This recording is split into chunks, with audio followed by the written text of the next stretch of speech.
जब सृष्टि अपने चक्र के अंत की ओर बढ़ रही थी, जब अधर्म बढ़ने लगा था, तब स्वयं भगवान विष्णु ने लिया अपना प्रथम अवतार, मत्स्य अवतार। प्राचीन काल में एक प्रतापी और धर्मात्मा राजा थे, सत्यव्रत। वे भगवान विष्णु के अनन्य भक्त थे और तप, दान तथा सत्य पालन में सदैव अग्रणी रहते थे। एक दिन वे नदी में स्नान कर तर्पण कर रहे थे।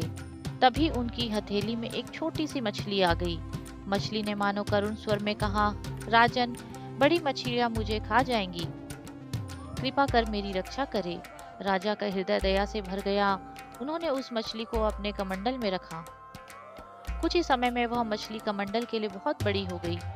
राजा ने उसे एक बड़े घड़े में रखा, पर वह और बढ़ी। फिर तालाब में छोड़ा, वहां भी वह विशाल हो गई। अंत में समुद्र में छोड़ना पड़ा। तभी वह मछली दिव्य प्रकाश से युक्त हो गई और आकाशवाणी गूंज उठी, राजन, मैं साधारण मछली नहीं, मैं स्वयं भगवान विष्णु हूँ। राजा सत्यव्रत ने तुरंत दंडवत प्रणाम किया। भगवान मत्स्य ने कहा, 7वें दिन महाप्रलय होगा, पृथ्वी जल में डूब जाएगी।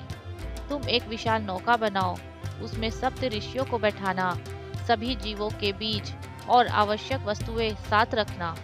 राजा ने आज्ञा का पालन किया। समय आने पर घनघोर वर्षा आरंभ हुई। समुद्र अपनी सीमा तोड़कर चारों ओर फैल गया। धरती जलमग्न हो गई। तभी एक विशाल स्वर्णिम सिंह वाली दिव्य मछली प्रकट हुई। राजा ने नौका को उस सिंह से बांध दिया। भगवान मत्स्य ने प्रलय के जल में उस नौका को सुरक्षित मार्ग दिया। नौका में बैठे सप्त ऋषि और राजा भगवान की स्तुति करते रहे। भगवान ने उन्हें ब्रह्म ज्ञान और धर्म का उपदेश भी दिया। इसी समय एक दैत्य हयग्रीव ने ब्रह्मा जी से वेद चुरा लिए थे। भगवान मत्स्य ने उस दैत्य का वध किया और वेदों को पुनः प्राप्त कर ब्रह्मा जी को सौंप दिया, जिससे सृष्टि का ज्ञान सुरक्षित रहा। प्रलय समाप्त होने पर जल कम हुआ।